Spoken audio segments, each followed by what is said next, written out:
Another plastic. Ayun! Nakita ko na. Visit siya. Tada!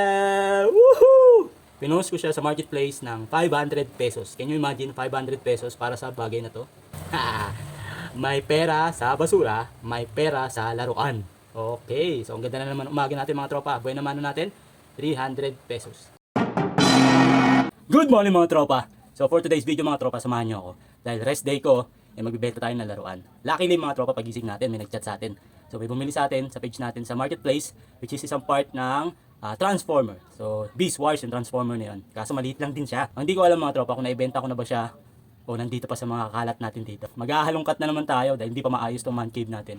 So hanapin natin siya mga tropa kasi malaking bagay yung 300 pesos para bukas dahil Monday na, may pasok na yung mga bata, pambaon nila. So samahan niyo ako mga tropa. Orasan natin mga tropa kung ilang minuto o oras o araw bago natin mahanap yung item na yun. It's either naibenta ko na ba o nandito lang nakatago. Tara, maghanap tayo ng pera. Oh, flex ko lang pala mga tropa. Yan oh. Kilala niyo ba to? Laki nito mga tropa. Yan. So kasi ito mga tropa for display na lang. Tsaka dinikit ko lang to. So tanggal na tong kamay tsaka tong hose na to. So dinikit ko na lang siya. Goods pa rin naman. Pang display. Diba? Pogi pa rin yan. So pag nakagawa na tayo ng shelf dito, isa to sa mga pang ano ko, pang diinan. Basura naging pera. Diba? Yan. Balik tayo sa hinahanap natin laruan. Isa-isahin na natin yung mga plastic. Di nyo na pwede masisi kung ba't ganito. Ginaganapan ko lang na natural. Tsaka inagapan ko na mautal. Nilaban sinugal, ginapang minahal. Katagalan natutunan ko na tumagal. Tsaka alam ko naman na inaabangan na. So yung hinahanap pala natin yung mga tropa, ano yung Transformer Beast Wars. So binenta ko siya sa marketplace ng 500 pesos. So may nagchat sa atin, so tumawad ng 200 pesos. So ganoon naman talaga ang strategy sa isang online. So it's either bibigay mo o syempre tataasan mo pa rin yung presyo. So sabi ko, kita na lang kami sa gitna na 300 pesos. So umokay naman si customer. Ang problema na lang, hindi ko pa mahanap.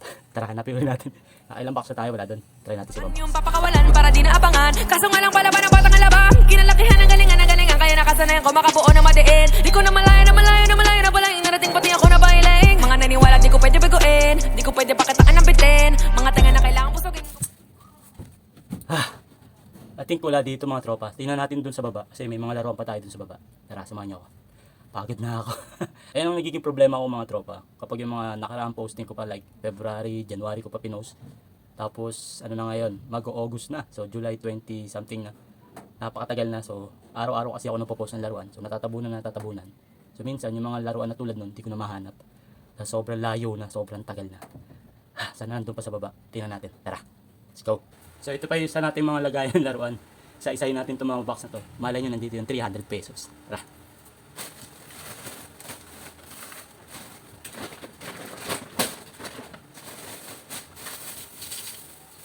Ito mga parts out to mga tropa, puro Transformer. Kaso hindi yun nandito eh, matagal na yun.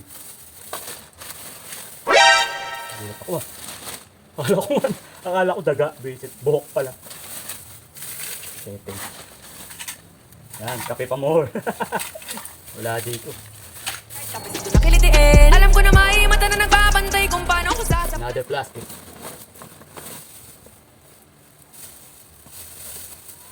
Wala. Ito yun. Wala na nga mga tropa. Ayun! Nakita ko na. Visit siya. Tada! Woohoo! Alam nyo ba mga tropa? Ang halaga nito? Minsan natatawa sila sa mga post ko. Hindi ko alam eh kung reseller ba o talaga bang collector. Pero look at this guys.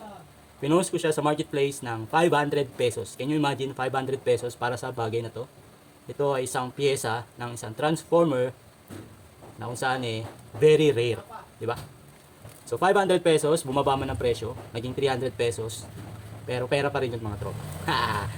May pera sa basura, may pera sa laruan. Okay, so ang ganda na naman umaga natin mga tropa. Buhay naman natin, 300 pesos. Mamaya, pag naayos ko na yung mga laruan natin sa taas, magbebenta ulit tayo. Pero sa ngayon, pipicturean ko na to, sisend ko na sa buyer natin. So, good job, Tonton. After ilang minuto, nahanap natin, hindi oras, so hindi araw. Mabilis tayo ngayon. Buti na lang, hindi ko siya naisama sa mga sale natin. So, there you have it mga tropa. Buti pa si Tonton, may 300 pesos agad. Peace. Bye-bye. Alright.